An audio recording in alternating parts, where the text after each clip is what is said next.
Bom dia, boa tarde e boa noite, meus queridos alunos. Seguimos então para mais uma aula, seguindo o nosso caderno da cidade.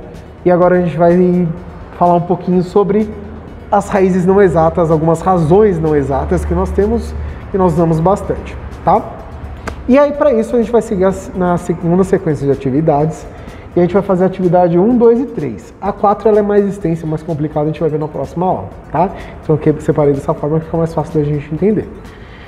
Nas razões não exatas existem algumas divisões, algumas proporcionalidades que nós percebemos, que os matemáticos perceberam ao longo dos anos e que elas servem para muitas coisas. Existem N motivos para a gente usar. E é isso que a gente vai ver agora, a partir então da página 43. Tá? Olha só. Então aqui na página 43 temos então, continuando nossa investigação sobre os números irracionais, tá? E aí a gente vai conhecer os números irracionais, tá? E aí a gente vai seguir a Juliana e a Jaqueline de novo. Vamos dar o zoom aqui, ó, atividade 1. Jaqueline estava pesquisando sobre o número irracional e sua irmã sugeriu que pesquisasse sobre o número áureo, também conhecido como número de ouro. Jaqueline leu sobre o Pártenon, o templo da deusa Atena, que foi construído no século V a.C. E é uma arquitetura grega de muita beleza. Essa obra apresenta sua construção do retângulo áureo, retângulo de ouro. Você sabe o que é o retângulo de ouro? E essa foi a pergunta que ficou aqui pra gente entender, tá? Se vocês observarem aqui, ó, esses retângulos aqui que estão de amarelo, eles são os retângulos de ouro. Por quê? Existe uma proporcionalidade, uma medida, uma razão entre a medida de um lado e de outro, que é o que nós vamos ver na página seguinte, está logo aqui em cima na página 44, tá? O retângulo de ouro é um retângulo cuja razão entre as medidas de comprimento do lado maior e menor é igual ao número 1,618 e reticências. Ou seja, se eu pegar a medida do lado maior e dividir pelo lado menor, eu vou encontrar sempre este valor aqui, tá certo? Então, independente do tamanho da medida, quanto maior for o retângulo, se eu dividir o lado maior pelo menor, eu vou encontrar o valor de 1,618, tá bom? Para os gregos, o retângulo de ouro representava a lei da beleza matemática, a perfeição, simetria, coisa maravilhosa.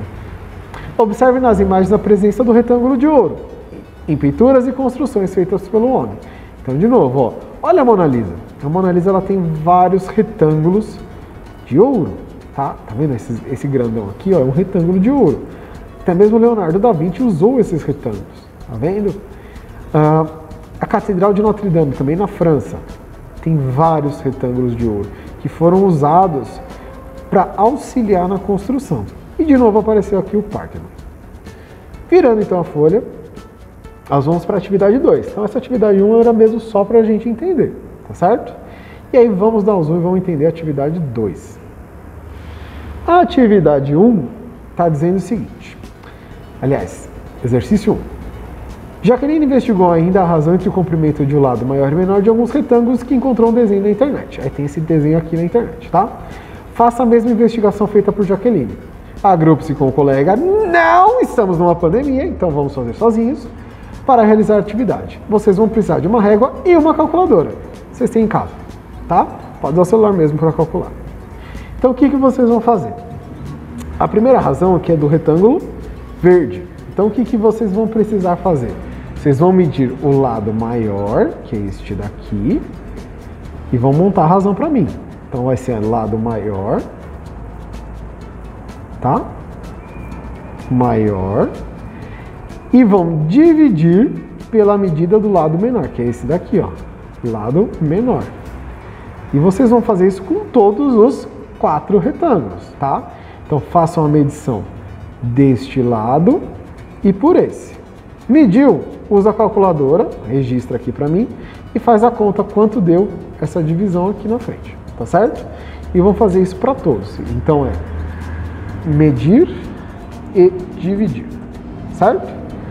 Então não tem como fugir disso daqui, tá bom? Descendo então para a atividade 2, ela pergunta, essas razões se aproximam de qual valor? Ou seja, vocês vão olhar os resultados aqui e vocês vão ver, tá perto de onde? Perto de quem?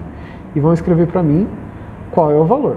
Então aqui, ó, Escrever o valor. Qual é o valor que está aqui mais próximo? E aí a última questão está falando assim, ó. Esse é o valor aproximado do número de ouro, ou seja, esse valor que vocês colocarem mais ou menos aproximado é o número de ouro. E ele é representado pela letra Φ, que é essa letra esquisita aqui grega, tá? Esse valor que você achou está perto do número de ouro que está na página anterior? Sim ou não? Aí vocês vão escrever aqui, ó. Tá? Aqui é só responder. Nada demais, sem choro, sem reclamação, tá certo? Voltando aqui em cima, então, para a atividade número 3, está escrito assim, ó. Jaqueline continuou suas investigações e ela queria descobrir qual era o valor da raiz quadrada de 2, pois esse número é irracional e ela não conseguia colocar na reta numérica. Ela contou seus procedimentos para Juliana. Vejam o que ela fez utilizando uma calculadora, uma régua, um esquadro e um compasso. Pega a calculadora. Construí um quadrado com o lado medido 1 centímetro e em seguida tracei sua diagonal. A diagonal ficou 2 triângulos retângulos. A partir do teorema de Pitágoras, que nós já vimos, calculei a medida diagonal do quadrado, pois cada cateto mede 1 centímetro. Logo, a hipotenusa mede raiz quadrada de 2 centímetros. Com o compasso, transportei a medida diagonal para a reta numerada. Ela fez essa medida, tá certo? E aí vocês vão me dizer, responder aqui o seguinte: você acha que a Jaqueline representou a raiz quadrada de 2 corretamente na reta numérica? Justifique. Então aqui vocês vão dizer sim ou não. Por quê? Pois... Aí vocês vão completar a resposta de vocês, tá bom? Eu não quero sim ou não e sem resposta, tem que completar. Questão número 2 diz o seguinte: ela consegue saber qual é o valor aproximado da raiz quadrada de 2 realizando esse procedimento. Entre quais pontos o raiz quadrada de 2 ficou na reta numerada? Ou seja, está no meio de qual? Então aqui vocês vão colocar entre quais números. Ou seja, volta na reta numérica e dá uma olhada até onde foi a reta. Ficou entre quais dois números, tá? Então aí a gente tem que ver entre quais números ele ficou. Tudo bem? E aí na questão número 3, sabendo que a raiz quadrada de 2 fica entre 1 e 2, Jaqueline resolveu utilizar a calculadora para verificar uma aproximação adequada e fez alguns cálculos. Faça você também. Aqui também a gente vai usar a calculadora, tá bom? Então aqui, ó, só para lembrar, vocês vão ter que fazer 1,1 vezes 1,1. Então façam aqui a continha. Usa a calculadora e marca o resultado. Aí o próximo, professor, aqui, ó, 1,2 vezes 1,2. Vão fazer isso com todos eles, tá bom? Até aqui embaixo, até o último, que é 1,9 vezes 1,9. E marca o resultado, tá certo? Tudo bem, gente? Então vocês vão fazer essas continhas na calculadora mesmo. Não precisa armar a conta, não. Pega o celular e faz na calculadora. Virando então a próxima. Vou dar um zoom. Ela seguiu a investigação dela. Depois de fazer esses cálculos, Jaqueline percebeu que o resultado mais preciso de raiz quadrada de 2 está entre 1,4 e 1,5. Você concorda com ela? Justifique sua resposta. Então vocês vão de novo. Sim ou não, pois, e vamos explicar por quê. Por que vocês concordam com ela, tá bom? E aí, de novo, na calculadora, vocês vão fazer o seguinte. Ela então resolveu encontrar o resultado aproximado mais preciso da raiz quadrada de 2, utilizando 2 casas decimais, e fez os cálculos. E aí ela colocou essas 4 opções aqui pra gente. Então, de novo, aqui vocês vão fazer a conta, tá? Então aqui vai ser o quê? 1,41 vezes 1,41. Então vamos dizer quanto vai dar. De novo, usa a calculadora. Mesma coisa aqui, ó. 1,43 vezes 1,43.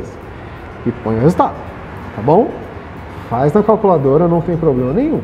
E o mesmo vocês vão fazer aqui. Aí tem a pergunta 6. Pergunta 6. Depois de fazer os cálculos, Jaqueline descobriu que o valor com 2 casas decimais que melhor se aproxima da raiz quadrada de 2 está entre 1,41 e 1,42. Você concorda com ela? Então, de novo. Sim ou não, porque... Certo? Então, aqui vocês vão responder dessa forma. E aí ela continuou. A bichinha é insistente, essa é das minhas. Ela continuou e fez aqui, ó. Vocês vão fazer de novo. 1,41 vezes 1,411. E vão pôr o resultado. tá certo? Então coloquem aqui o resultado e de novo vocês vão fazer isso com todas. Então até o final, 1,416 vezes 1,416 e põe o resultado, tá certo? A bichinha é insistente, então coloca aqui bonitinho, tá bom? Na questão 8, está escrito assim. Depois desses cálculos, Jaqueline concluiu que a melhor aproximação da raiz quadrada de 2 é 1,414. Você concorda com ela? Então, de novo, concorda? Sim ou não? Por quê? Pois isso, isso e isso, professor. Então, escreve aqui, tá bom? E aí, seguindo então para a página seguinte, tem mais a última questão 9. Agora, você vai utilizar novamente a calculadora e vai apertar a tecla 2 e a raiz quadrada. O que você observa no visor? Compare com a resposta obtida no item 8 e escreva uma conclusão. Então, aqui vocês vão fazer a conta na calculadora e escrever uma conclusão, tá bom? Eu quero que vocês façam isso, tá certo? São muitas atividades, mas como a gente está fazendo na calculadora, vocês vão fazer rapidinho, tá bom? Então ajuda bastante na hora da gente pensar sobre os números irracionais e as raízes que não são exatas, para vocês verem como é que funciona todo esse conjunto numérico novo, tá certo? Mais uma vez eu vou lembrar para vocês tirarem a foto e me mandarem, por favor, e fico aguardando então as respostinhas de vocês, tá certo? Dúvidas, me chamem, me procurem e nos vemos na próxima atividade. Até lá!